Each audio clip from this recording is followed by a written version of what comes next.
Aujourd'hui, on va parler de notre boîte avec Erwan et comment on ingère 100 milliards d'événements depuis des millions d'appareils par mois.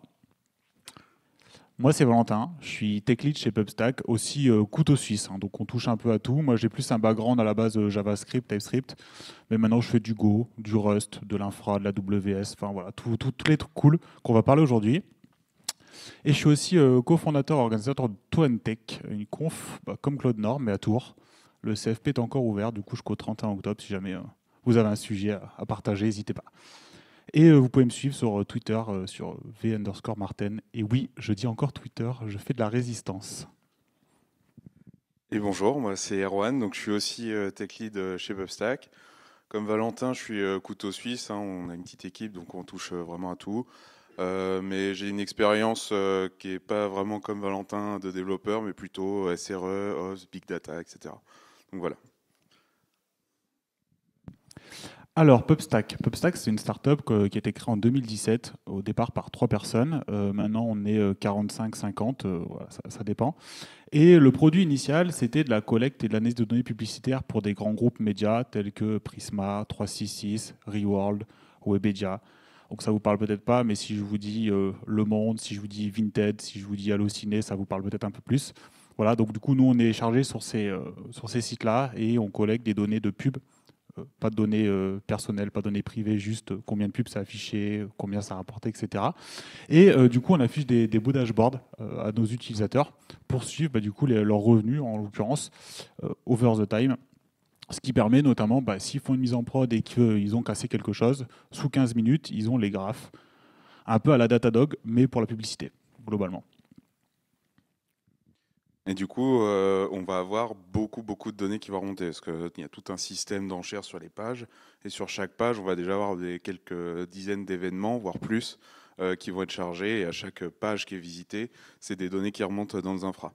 Donc on va avoir de la donnée qui va être fluctuante dans la journée, c'est-à-dire que la nuit, il y a moins de trafic. La plupart de nos clients sont français, donc la nuit, on va avoir beaucoup moins de trafic, mais en journée, on va avoir des pics de charge, notamment le soir vers 20 h. Et donc dans les contraintes, on va avoir besoin de beaucoup de résilience, c'est-à-dire que tout événement qui est envoyé en fait dans nos infras, faut pas les perdre, c'est important. Et avec des volumes comme ça, on peut vite facilement perdre des choses. Il va falloir aussi qu'on maîtrise nos coûts. Maîtrise des coûts, ça va être super important. Savoir prédire un petit peu combien ça coûte, combien ça peut coûter, comment on va pouvoir scaler, etc. Et tout ça pour dire qu'on doit tenir par jour 4 milliards de requêtes HTTP, 650 gigas de données qui vont être ingérées dans notre infra. Ça fait à peu près, donc dans ces 650 gigas, 3,5 milliards d'éléments uniques qu'on va devoir traiter et stocker. Et comme on disait, on agrège cette donnée-là pour la représenter à nos clients. Donc même agrégé, ça représente quand même 150 gigas de données. Du coup, on va vous présenter un peu l'infrastructure, comment ça se passe. On va avoir du coup une première entrée, donc on va vous présenter comment on réceptionne la donnée et ensuite comment on va la restituer donc via deux canaux différents.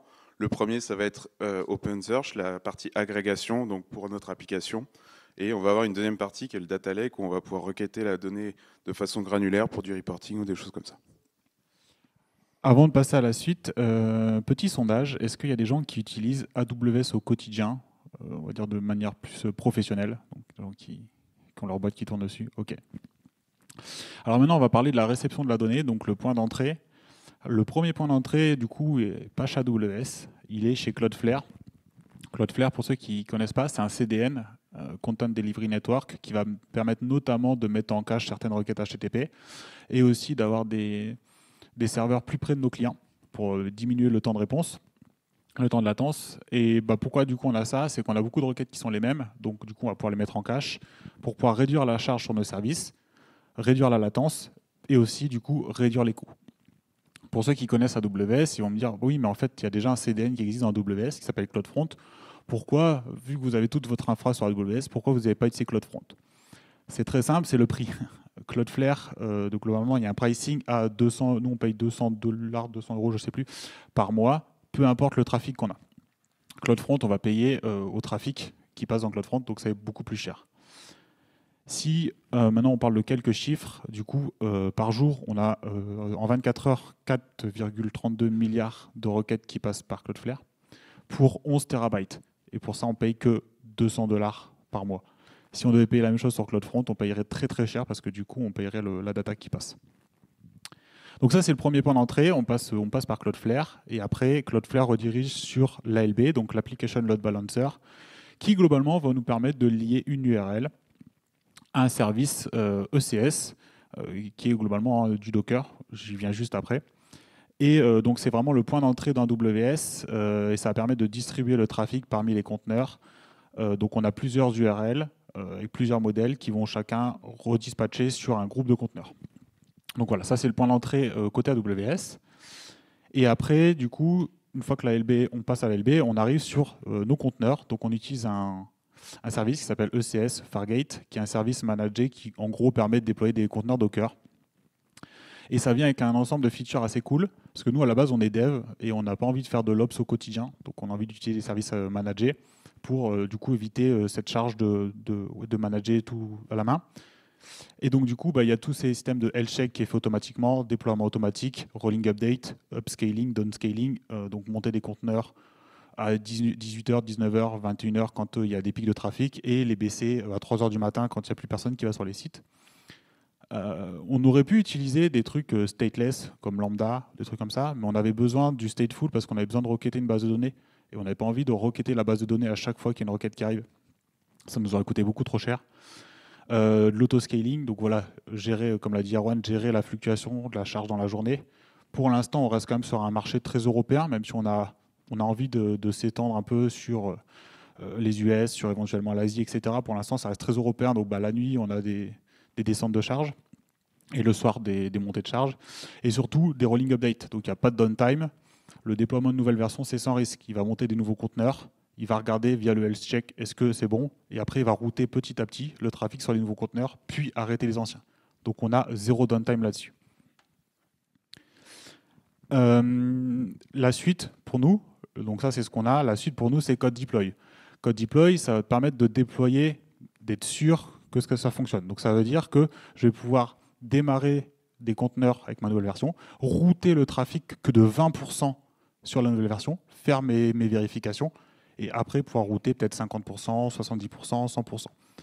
Donc voilà, de faire du blue-green deployment. Là, pour l'instant, on n'a pas ça, donc c'est du 100% zéro. Le health check qui passe, on route tout le trafic sur les nouveaux conteneurs. Mais si on se rend compte qu'il y a un problème, que le health check répond OK, mais qu'il y a un problème applicatif, et le rollback il fait mal. Donc voilà, ça c'est ce qu'on aimerait faire par la suite, d'utiliser code deploy pour ça. Et donc du coup, si on regarde très macro sur la réception de la donnée, on a les événements au niveau du browser de l'utilisateur. Ça envoie sur Cloudflare. Cloudflare envoie sur l'ALB, qui lui-même, du coup, va dispatcher dans les conteneurs. Du coup, on va voir la suite maintenant. Donc, nos conteneurs, ils réceptionnent la donnée. Alors déjà, on va parler de quelle donnée et du format de la donnée. Le format de la donnée, donc on a un script qui va envoyer de la donnée. Déjà, on a fait le choix d'envoyer la donnée à nos infras au format JSON. La raison, elle est plutôt simple, c'est pour du debugging, etc. C'est quand même beaucoup plus simple de savoir exactement ce qu'on envoie dès qu'on est sur les pages de nos clients en train de débugger. Donc on stocke la donnée, on réceptionne la donnée au format JSON, mais c'est pas un format qui va être idéal pour être transféré dans la suite de la pipeline. C'est pour ça qu'on a choisi le format protobuf développé par Google, qui nous permet en fait déjà d'avoir un schéma. Donc par design, c'est quelque chose qui va avoir un schéma, qui va nous permettre aussi de réduire un petit peu le poids de la donnée, parce que du JSON, c'est du format texte, etc., même compressé. On va pas avoir un poids idéal. Là, avec du protobuf, c'est déjà un peu mieux. Et surtout, ça va nous permettre en fait d'avoir une capacité de sérialiser et désérialiser la donnée dans plusieurs langages. Chez PubStack, on a quand même pas mal de langages. Historiquement, on avait le Go, on a introduit le Rust beaucoup dans notre pipeline, mais on utilise aussi du JavaScript et du Python. Donc en fait, tous ces langages-là, ils ont une librairie protobuf et ils peuvent désérialiser et sérialiser la donnée assez facilement.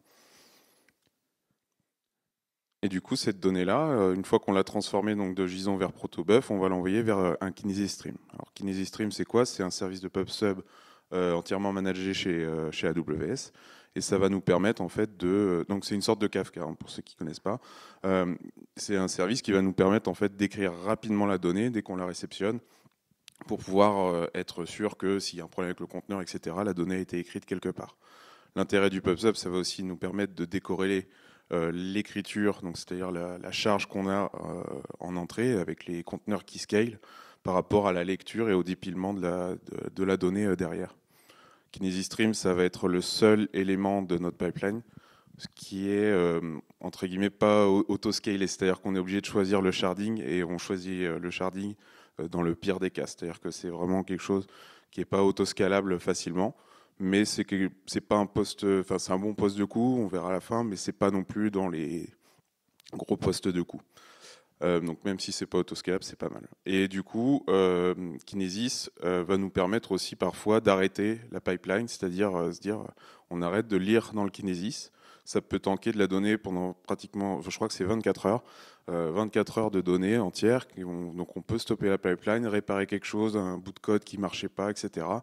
Refaire démarrer la pipeline et relire l'index à l'endroit où on s'était arrêté. Et pour info, on l'a déjà fait. C'est pas on peut, c'est nous, on l'a déjà fait. On a eu un problème avec notre OpenSearch qui, les instances se sont un petit peu arrêtées, tout était dans le rouge, et donc du coup, on a dû, pour arrêter l'hémorragie, un peu tel un incendie, couper l'envoi de la donnée pour pouvoir le temps que les machines se remontent côté OpenSearch. Et 7 heures après, on a redémarré, du coup, on a rebranché le reste de la pipeline. Tout a redémarré, les lambdas se sont déclenchés, on n'a perdu aucun événement, on a même pu rejouer les premiers événements du coup qui étaient perdus à cause de l'élastique qui était tombé. Donc c'est éprouvé et ça fonctionne vraiment très bien. Et du coup, comment on lit après dans ce Kinesis Stream? En fait, on va utiliser un autre service de Kinesis qui s'appelle Firehose. Firehose, ça va être quoi? L'idée, ça va être de consommer le Kinesis et de grouper la donnée pour aller l'écrire vers une destination. Alors, chez PubStack, on l'utilise pour écrire des fichiers sur S3. L'intérêt, c'est quoi? C'est de regrouper donc la donnée donc sur chaque shard de Kinesis Stream et d'aller stocker un fichier sur S3. Donc là, la donnée elle est toujours au format protobuf. On va stocker en fait cette donnée au format protobuf sur S3 directement. Nous, c'est ce qu'on va appeler la donnée brute. Et Firehose, comment ça fonctionne? En gros, on peut le configurer pour se déclencher tous les X mégas de données ou toutes les X minutes. Chez PubStack, on utilise la config maximum, c'est-à-dire soit 128 mégas de données, soit 15 minutes. Et donc, soit on a 128 mégas de données, ce qui arrive souvent en journée. En 15 minutes, on arrive, en moins de 15 minutes, on arrive aux 128 mégas de données. Donc, ça écrit un fichier à chaque fois, toutes les 3-4 minutes. C'est un des moments dans la pipeline où ça prend le plus de temps pour le côté temps réel. Alors, on n'a pas des prérogatives d'avoir du temps réel non plus. Mais voilà, c'est quelque chose qui fait que la donnée n'est pas tout de suite disponible dans l'application immédiatement. Mais ça permet de grouper aussi et de faire des traitements qu'on va voir juste après. Alors du coup, là, on était un peu sur la pipeline avec, on va dire, en mémoire. On avait stocké la donnée brute, donc au format protobuf via Firehose. On va voir qu'est-ce qu'on en fait de cette donnée, comment on la traite, où est-ce qu'on la stocke à la fin pour qu'elle soit utilisable, une donnée plus raffinée. Déjà, nous, on utilise beaucoup la combinaison S3 lambda, une gestion d'événements assez simple. Donc en gros, dès qu'un fichier est écrit sur S3, donc S3, c'est un système de stockage objet, un object storage. Si je vulgarise, et j'espère que les puristes AWS ne m'en voudront pas, c'est un système de fichiers où on pose un fichier et voilà, globalement. Et donc du coup, dès qu'un fichier est écrit sur S3, on va déclencher du code via une lambda qui va pouvoir faire un traitement sur ce fichier-là. Très simple. Et donc du coup, là, si on reprend ce qu'a dit Erwan, Firehose va écrire un fichier du coup sur S3. Et nous, on a des lambdas qui vont se déclencher pour pouvoir traiter ce fichier-là en protobuf et le transformer.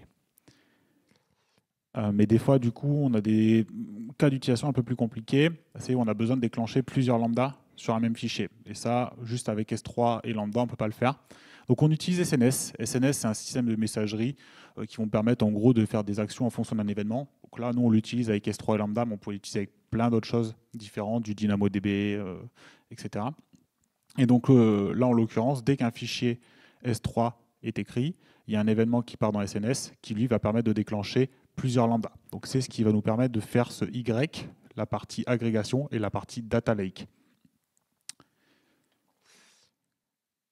Alors, du coup, la pipeline d'agrégation. Donc, la pipeline d'agrégation, l'idée, c'est que nous, on va avoir besoin du coup d'un stockage qu'on appelle chaud, réactif, qui va nous permettre d'afficher les graphes à nos utilisateurs.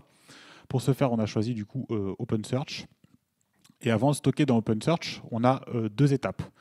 Donc, si je reprends un petit peu ce qui s'est passé, le Firehose, il écrit le protobuf, et après, il y a deux lambda, globalement deux pipelines qui se déclenchent. La première d'agrégation qu'on parle là maintenant. Donc là, on prend le fichier protobuf et on va le serialiser, le désérialiser en JSON et le stocker sur S3 pour être prêt à envoyer à OpenSearch. Et après, il y a une step function qui lance des lambda qui va permettre de prendre ces fichiers-là et de les écrire dans OpenSearch. Là, vous allez me dire, oui, mais nous, on ne fait pas de la WS, c'est quoi OpenSearch? OpenSearch, c'est simplement l'outil managé par AWS Elasticsearch. Pour ceux qui ont suivi un peu le drama, voilà, il y a eu du rebranding, il y a eu du fork dans tous les sens, etc. Bon. À la base, on utilisait Elasticsearch avec le fork, on n'a pas trop eu le choix de suivre la marche. Donc, on a 13 machines, on a 3 nœuds master et 10 nœuds de data. Ce qui est intéressant de voir là, c'est qu'on a pris des i3 2x large qui sont optimisés pour la lecture et l'écriture. Donc on va écrire beaucoup tout au long de la journée. Mais aussi on va lire beaucoup. C'est-à-dire qu'à chaque fois qu'il y a un client qui va demander un dashboard, d'aller sur une page, il y a une requête qui va partir à OpenSearch. Au niveau de la gestion des index, au départ on avait un index par jour et par client. Ça faisait beaucoup trop. On avait du sharding vraiment pas top. Du coup là on a un index par jour. Par contre, dans l'index, on va trier les documents par type de données et surtout par client. C'est-à-dire que chaque requête est liée forcément à un client et à un type de données. Et comme ça, c'est beaucoup plus rapide. Au départ, on stockait la donnée à l'heure. Donc voilà, côté temps réel, ce que j'ai expliqué tout à l'heure, c'est que le client pouvait voir s'il fait une mise en prod, il a cassé un truc, il a son temps réel, la donnée à l'heure, très granulaire. Sauf qu'en fait, on avait besoin d'avoir 93 jours de données dans l'application parce que nos clients étaient en mode oui, mais moi j'aimerais bien voir des tendances sur les 3 derniers mois, faire des analyses sur les 3 derniers mois, juste un mois de données, ça ne me va pas. Et du coup, on s'est rendu compte qu'au-dessus de J+15, les clients n'utilisaient plus la donnée à l'heure. Donc on va avoir une pipeline de daily agrégation qui va reprendre toutes ces données-là et qui va l'agréger à la journée.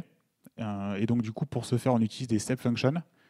Les step functions, c'est quoi? C'est simplement... Donc alors là, j'ai mis un petit screenshot de l'interface. C'est un orchestrateur de services AWS, globalement. Ça permet de lancer des lambdas, d'écrire dans S3, de faire des requêtes Dynamo, de faire des maps, des boucles avec des forts, de mettre des conditions, de faire du retry automatique. Voilà. Donc globalement, c'est un orchestrateur un peu no-code pour des services AWS. Plutôt que de tout écrire, tout coder nous-mêmes dans une lambda, on a fait le choix d'utiliser Step Function qui nous permet d'orchestrer tous nos lambdas, tous nos requêtes Athena, Dynamo, etc. etc. Donc globalement, ça on ne l'utilisait pas trop au départ. Et plus ça avance, plus en fait on se dit on n'a pas besoin d'écrire du code, autant utiliser les services d'Amazon qui permettent de le faire. On verra à la fin qu'on sait qu'on est un peu vendor locké, mais quitte à être vendor locké, autant prendre les avantages d'Amazon.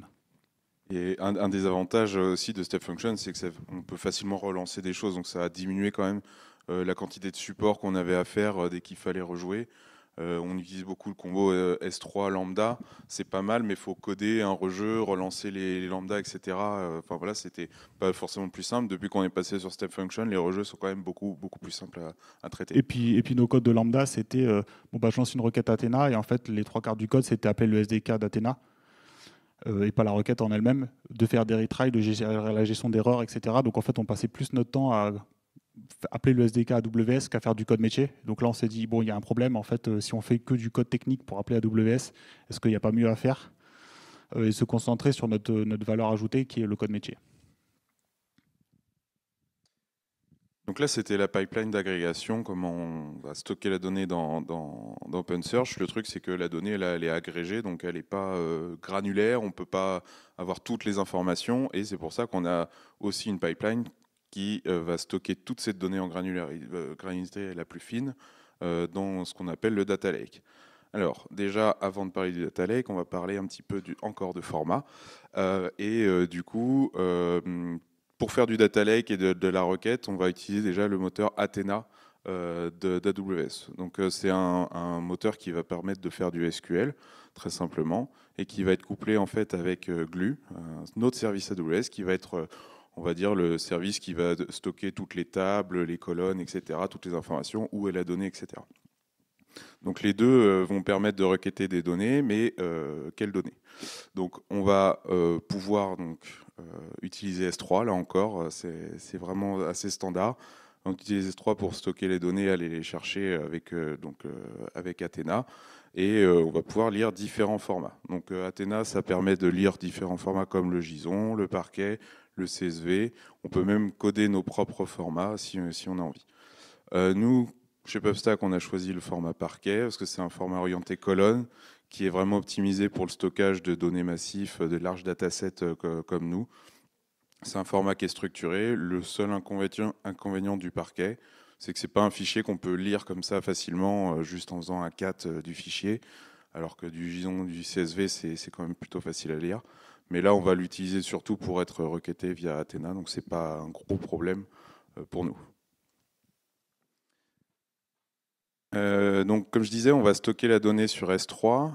S3, c'est pas quelque chose qui va coûter très très cher, mais qui va quand même coûter un petit peu dès qu'on va avoir des volumétries comme les nôtres. Et pour ça, en fait, ils proposent quand même une façon de stocker, donc des storage types, qui vont permettre au stockage de coûter moins cher. Donc en fait, on a le S3 standard, c'est le pricing classique, qui va coûter de l'argent juste au stockage, mais qui va être requêtable. On va pouvoir lire enfin, surtout lire le fichier gratuitement.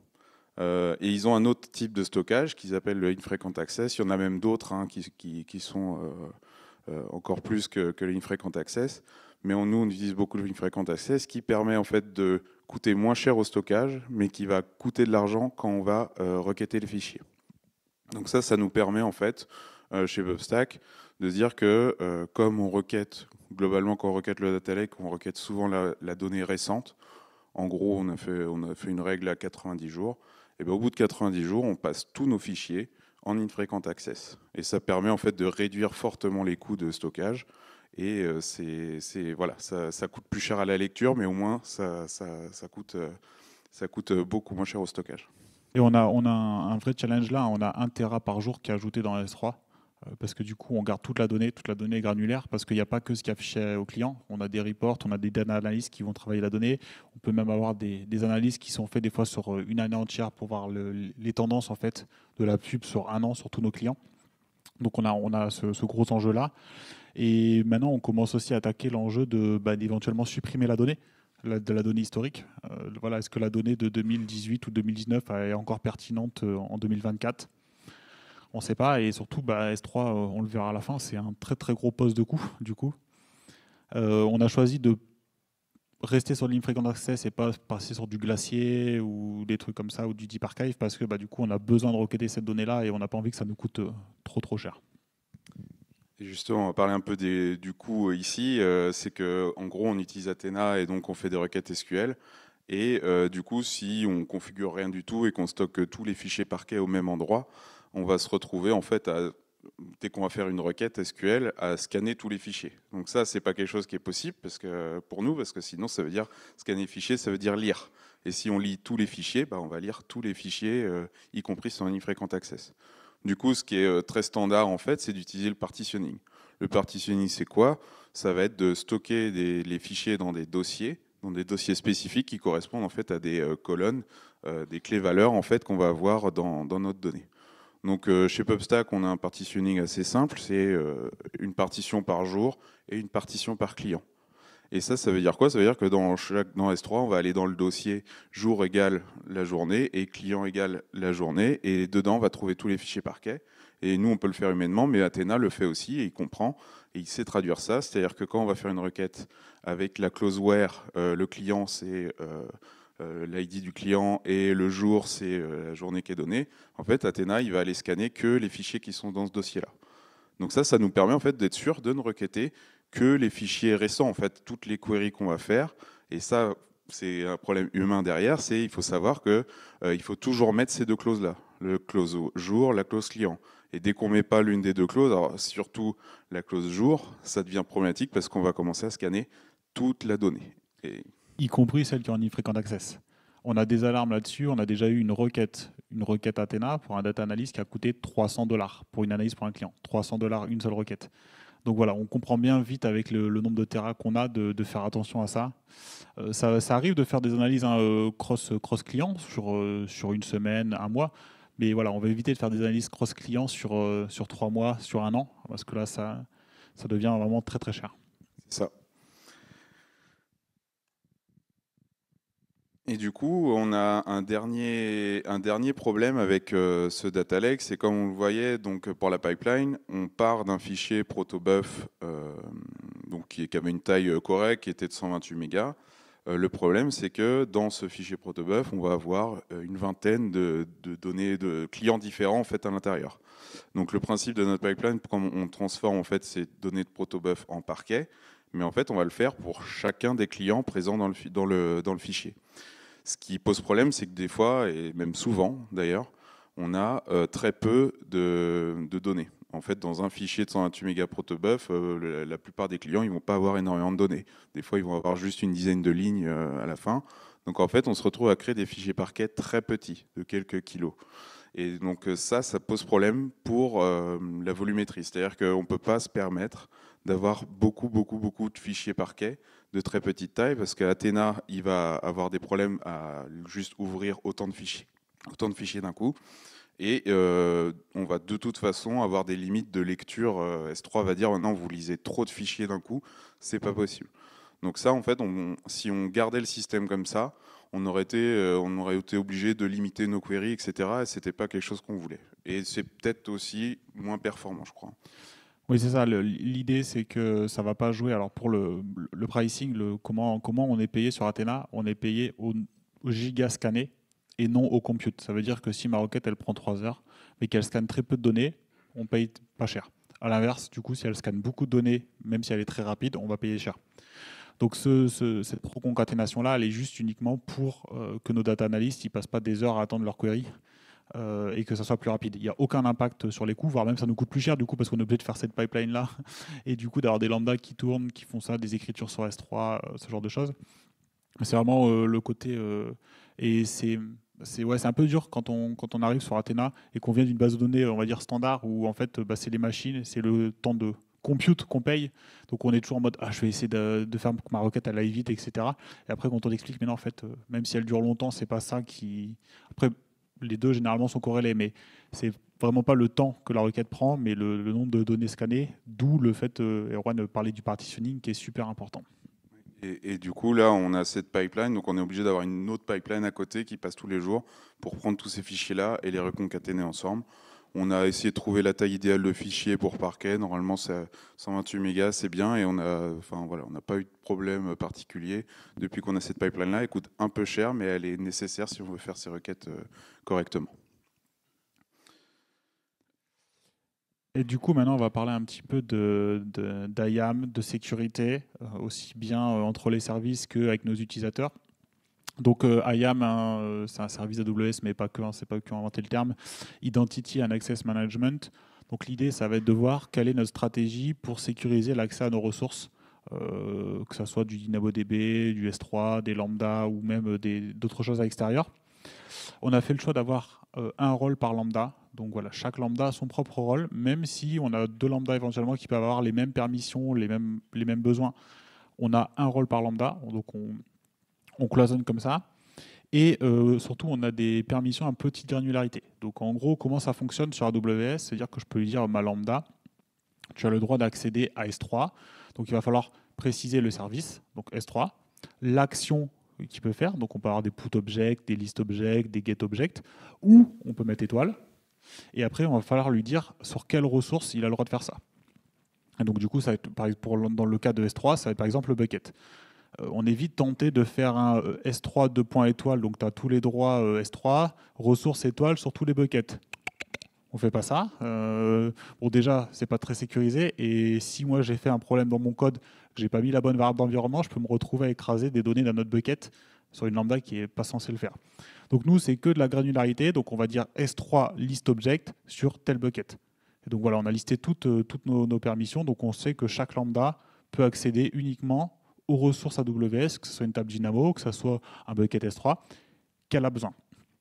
Et pas plus. Et du coup, la deuxième partie, c'est pour nous, nous les utilisateurs, des développeurs, des supports, etc. On utilise du coup Identity Center SSO, qui est branché du coup à Google Workspace, qui est notre SSO global chez PubStack. Et du coup, on va avoir plusieurs groupes. On va avoir les groupes des devs, on va avoir le groupe du support, on va avoir le groupe du produit, etc. Et chacun, du coup, a accès à un ou plusieurs du coup, services. Ce que j'ai pas dit, c'est qu'on a 5 comptes AWS. On a un compte master qui chapeaute tous les autres comptes. On va avoir un compte de tooling qui n'est pas lié à un environnement précis. Et après, on a un compte par environnement, donc un compte pour dev, un compte pour bêta et un compte pour prod. Et en l'occurrence, par exemple, les gens du support ont accès qu'au compte de prod. Ils n'ont pas accès au compte de dev et au compte de bêta. Il n'y a que nous, les devs, qui avons accès. Donc voilà, on essaye un peu de cloisonner les accès. Et même, ils n'ont pas accès du coup au billing, au Cost Explorer, à certaines bases de données. Ils ont vraiment accès qu'on va dire à S3, ce qu'ils ont, S3 et Athena, ce qu'ils ont besoin pour faire les data analysts. Et maintenant, on va parler un peu de monitoring parce que bon, il y a beaucoup de choses dans la pipeline, il y a beaucoup de conteneurs, il y a beaucoup de données. Ça tourne tout le temps. Comment on s'assure que ça tourne bien?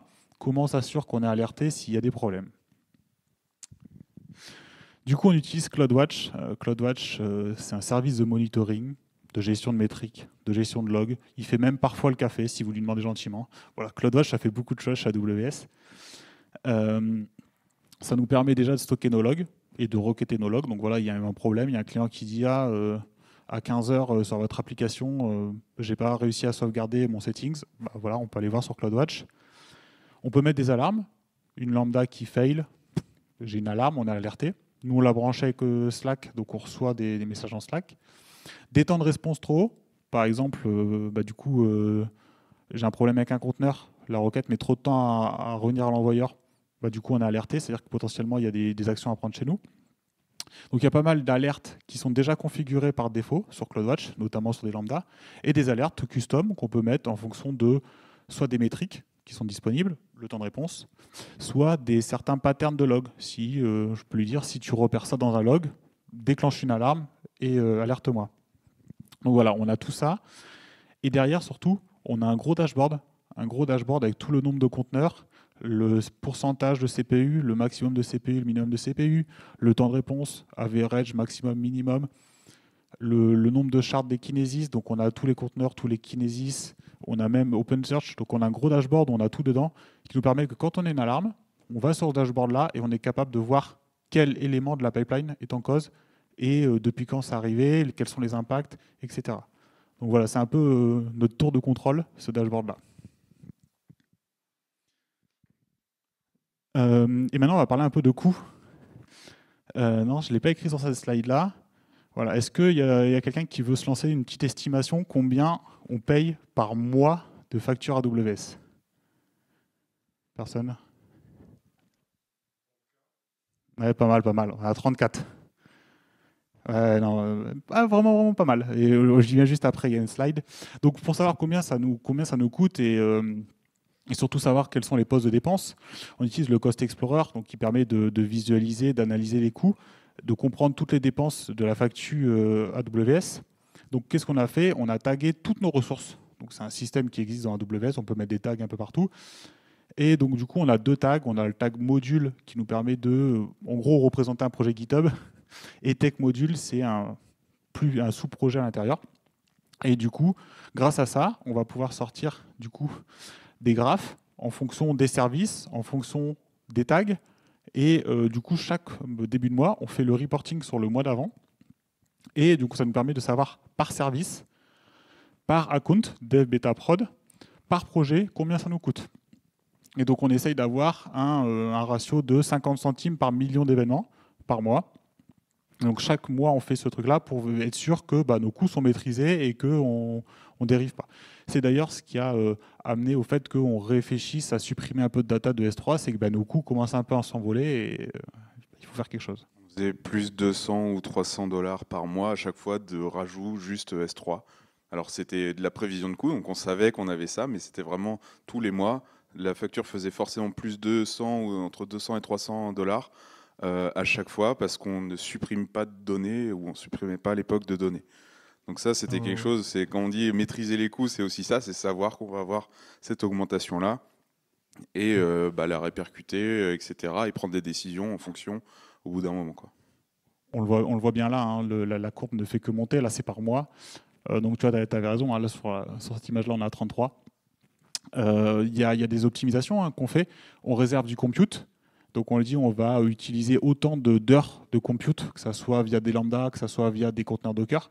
Et donc en fait, on les book en avance sur Amazon, ce qui fait qu'on paye moins cher. On a aussi OpenSearch, réservé des instances. Donc les 13 machines sont réservées à l'année, ce qui nous permet aussi d'avoir une petite réduc. Donc voilà, c'est toute cette optimisation-là qui nous permettent quand même de rester à peu près dans nos clous. Et maintenant, on aimerait bien finir sur comment déployer tout ça. Comment on fait pour maintenir nos 3 environnements à jour. Comment on fait pour... est-ce qu'on fait du clic-clic et du coup, on utilise Terraform, donc qui est un outil d'infrastructure as code. Maintenant, on pourrait utiliser OpenTofu, on pourrait utiliser Pulumi. Bon, ça n'existait pas à l'époque. Nous, on est des devs, donc on aime bien créer des fichiers. On n'aime pas trop faire du clic-clic. Donc, ça permet, du coup, via un ou plusieurs fichiers, de déployer de manière reproductible notre infra sur plusieurs environnements. Dev, bêta, prod, s'assurer qu'on ait les mêmes choses derrière, éviter les erreurs humaines. Et surtout, ce qui est vraiment cool, c'est que quand on va appliquer notre state Terraform, il va faire vraiment un triple diff entre ce que moi j'ai écrit dans le code, donc mon fichier Terraform, ce que je veux déployer, le state, donc c'est-à-dire ce que Terraform a déployé la dernière fois, et surtout l'infrastructure réelle. Et ça, c'est ce qu'on appelle le drift. Ça veut dire que quelqu'un est allé sur la console Amazon, a fait des clics-clics pour changer des valeurs, sans potentiellement passer par Terraform. Et donc ça nous permet de savoir, tiens, Erwan, tu as fait un changement, tu ne l'as pas mis sur Terraform, pourquoi? Est-ce que ce changement-là, il faut le terraformer, et est-ce que je peux l'écraser, etc. Et donc du coup, on est sûr de ce qui est appliqué. Un autre truc qui est cool aussi, c'est qu'on n'a pas besoin de définir les dépendances entre les ressources. Ça veut dire que j'ai pas besoin de penser que si je fais un VPC, si je fais un subnet, il faut d'abord que je crée un VPC, que je l'attache, etc. En fait, je vais écrire mes ressources Terraform et je vais pas avoir besoin de lui dire déploie celle-là avant celle-là. Automatiquement, il fait le graphe de dépendance lui-même. Et donc, du coup, ça, c'est vachement cool. Et une dernière chose aussi, c'est que Terraform, c'est pas que AWS, on utilise Cloudflare, on l'a vu au début. Par exemple, on peut terraformer toutes les ressources Cloudflare également. Et ça, c'est vraiment très pratique. Et globalement, Terraform, ça nous permet d'être sûr que toute notre infra est quelque part et qu'on peut tracer les évolutions de l'infra. Et ça permet, comme disait Val, on a plusieurs environnements. En fait, l'environnement de bêta, par exemple, on l'a créé il y a quelques temps maintenant, mais quand on l'a créé, on a pu juste appliquer Terraform sur un environnement et ça a tout déployé. Toute notre infra a été déployée sur un compte AWS comme ça assez facilement. À condition d'avoir tout terraformé. Voilà. Et du coup, ça a permis de faire la chasse à ce qui n'était pas terraformé et puis justement rajouter ce qui n'était pas terraformé quelque part, quoi. Et oui, même Erwan parlait de Cloudflare, on a MongoDB. Et le gros avantage, c'est que nous, tout est dans Git, sur GitHub. Donc en fait, on est capable de tracer tous les changements via DPR, qui l'a fait, à quel moment, pour quelle raison, pourquoi on a augmenté la mémoire, pourquoi on a diminué la mémoire, pourquoi on a fait tel ou tel truc. Alors si j'avais fait un clic-clic sur l'interface d'AWS, on ne sait pas qui l'a fait, on ne sait pas pourquoi, on ne sait pas quand. Il y a des journaux, mais voilà, ça reste assez limité quand même. Et du coup, pour conclure un petit peu pourquoi on a fait cette présentation-là, c'était aussi pour montrer que chez PubStack, on est une petite équipe de dev, on n'est pas nombreux, une dizaine, et en fait, ça nous permet AWS nous permet de vraiment focuser notre temps sur les problématiques métiers, sur vraiment notre produit, etc., et moins sur les problèmes d'infrastructure, de coûts, d'opérations, voire même de support. En fait, on sait que ça coûte cher. Mais ça nous permet aussi de passer très très très peu de temps dessus. C'est-à-dire que le temps total de travail de notre équipe tech, il est très très peu sur nos infras et sur les problèmes, il est beaucoup plus sur les problèmes de nos clients, faire évoluer notre produit, aller chercher des features, etc. Et voilà, ça nous permet de faire tout ça. Un des avantages de notre infra aussi, c'est que moi, ça fait quelques années que je suis chez PubStack et avant, je me connectais tout le temps à des machines, il fallait toujours updater des confs, faire du Ansible, etc.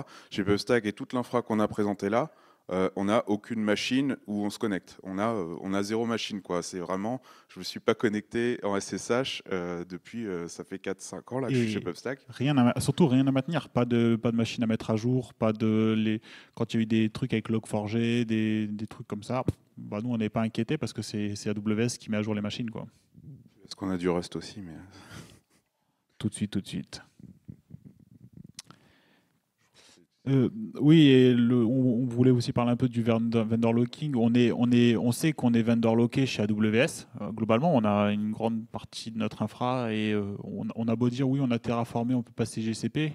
Bah, la vérité, c'est que non, en fait, on peut pas. On peut pas sans beaucoup, beaucoup, beaucoup de travail. Mais bah, on essaye quand même de s'ouvrir à l'extérieur. On est passé de DynamoDB à MongoDB. Et MongoDB, pas DocumentDB. MongoDB chez Atlas. Là, on a un call avec Elastic pour éventuellement passer d'OpenSearch à Elastic chez eux. Donc, on s'ouvre quand même. On sait qu'on est vendor locké, mais c'est fait en connaissance de cause et ça a été choisi comme ça au départ. Le vendor locking, c'est un problème. Le tout, c'est d'en être conscient. Tant qu'on en est conscient, on fait avec. Merci, merci, merci à tous. Merci de nous avoir écoutés. C'était vraiment cool avec vous.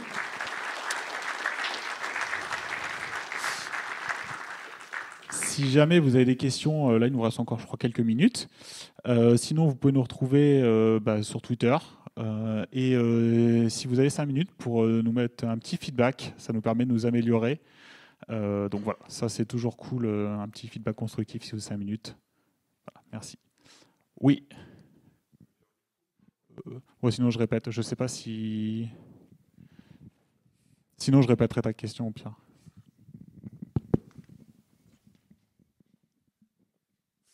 Merci pour la presse, c'était cool.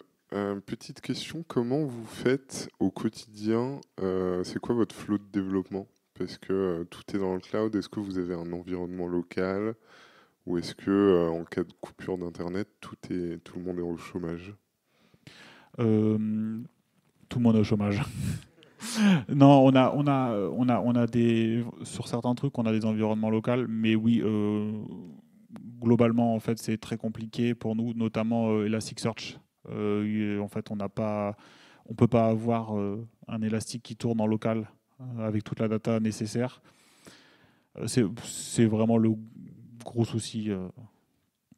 Je sais pas si Erwan, tu veux rajouter.